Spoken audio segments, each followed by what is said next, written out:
Alright, so we need to figure out a few things together. When our autonomous mode gets activated, this method automatically runs. And now, about 20 times per second, this method runs periodically while autonomous mode is running.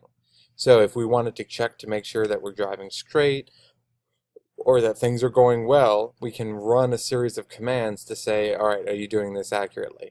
And this is like a beating heartbeat, but the instructions gets initialized or set up here. So we need to balance these two things. There's also another one where disable init. Okay, I think that's actually just a master when the robot's shutting down. Okay, so we just have these two methods, autonomous init and autonomous periodic. Okay, this over here is robot init, setting up the robot. Okay, a quick note that if I want, let's say I make an integer called some number, and I set this equal to 5. It can see what that number is. Right now it's underlined in yellow because I created a variable and I'm not using it. And Java's saying, what the heck, why do you need to do that? If I wanted to print that same variable, if I tried to use some number here, it would be underlined in red because it doesn't know what that number is. This is a concept called scope. If I declare it here, and then it's scoped, it's a local variable, it only exists inside this method. So if I try to access it over here, it can't see it. So in order to do this, I shouldn't declare a variable here, I should just try to use it here. And what I should do instead is create an instance variable. So I'm going to fold this code up so it's not distracting us. Okay. This editor doesn't work the way I'm used to. Oh, it's up here. Okay.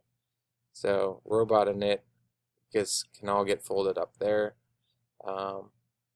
So that way I can see the robot class. So all of this stuff that's being created here, this is all declaring variables or instance variables that are then accessible anywhere inside this class. There, I folded up all of these methods or collapsed them so that you can only see the headers. You can press the plus button to see the code inside. But it helps illustrate that these are all properties or methods that belong to this robot class. And these are all variables, also properties of this robot class.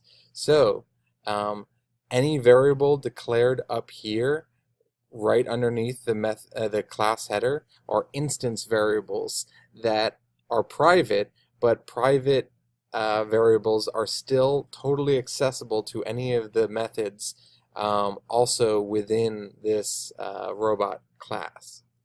So if I make a some number here, it recognizes some number down here as well. So it knows it's the same thing as well as this. You can also specify, if I did create another variable called int some number, now this sees it as a different one because now it's local. And now I'm getting into extra complex, but I could specify this some number to say, hey, look inside this robot, look in my instance variables and get some number. And it knows that it's a different some number than if I didn't use that. So again, that's extra complicated. We don't need to go that. Assume that it's always going to be a this in front of an instance variable. All right. So for our sharp turn or an accurate turn, I think we should just make a new class that has some of the corrections built into it. So can I duplicate this file? Is that a thing? I just copied and pasted and I changed all of the time drive command to turn command. And so what we're going to do is we will turn, and so it has all of the same properties as the drive command. But what we can do now is this sort of corrections that we make, instead of putting that into periodic, we can have it built into the command itself so that the command is not complete until it is cleanly executed. So we can see when this command runs that it sets up the drive that's passed to it. So our current drivetrain is passed to it, so it has access to tell it commands, and it says, all right, so go at this speed or this turn speed and these inputs, and then wait, and so start moving, and then go brain dead for however long we were told to move. Instead of that, we can use some of our code to say, all right, turn until you get to this gyroscopic. So what we can do is actually have a gyroscope imported here. So where's our gyroscope over in our robot code? I don't need all these imports visible here. Collapse that. And so we need to have a note what these are for. Don't make variables without declaring what they're for. It's too hard to go through them. Alright, here's our gyroscope. And so again, this is inputted here. This gyroscope is just dropped in here among a bunch of other stuff that has nothing to do with it. Come on, folks. This is crazy. Alright, so accurate turn tools. So this is our, and you just name something counter, just an arbitrary counter. Alright, no. This would be a turn check counter or something like that. You don't just name it. Same thing with KP. Should be named something more clear. Alright, so the gyro is right here. So that means when we create a turn command, we would want to pass it the gyro at the time. So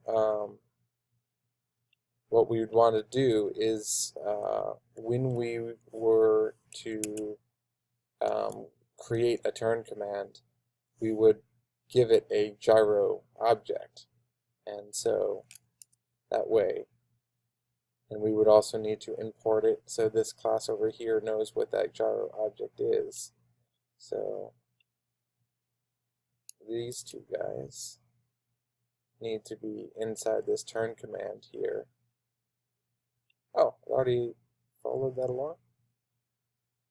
That's nice.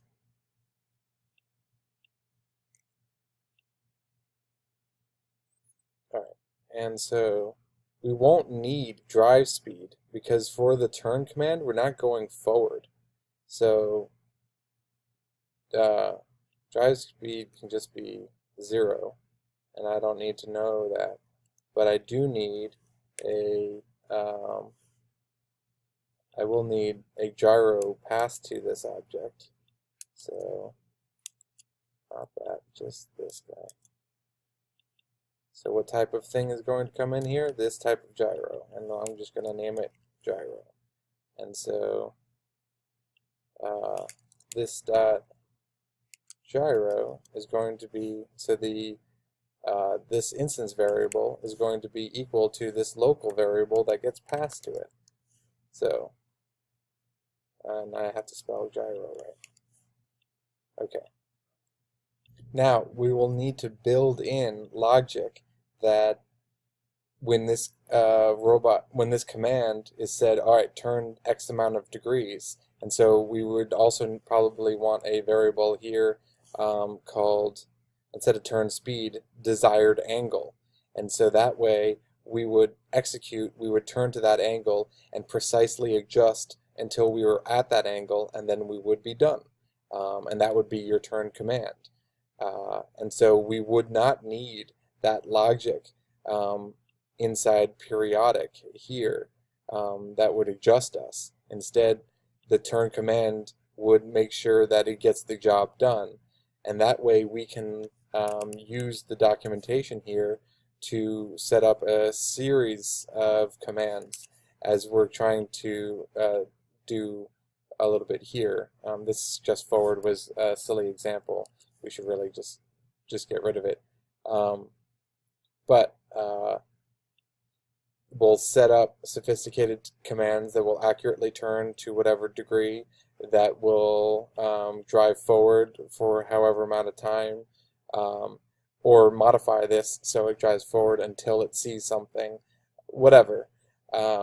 We'll set up those commands and link them together in a script of commands, and that will be what we select using the autonomous chooser, or however Catherine figures out how to do that. So that's where my head's at the moment.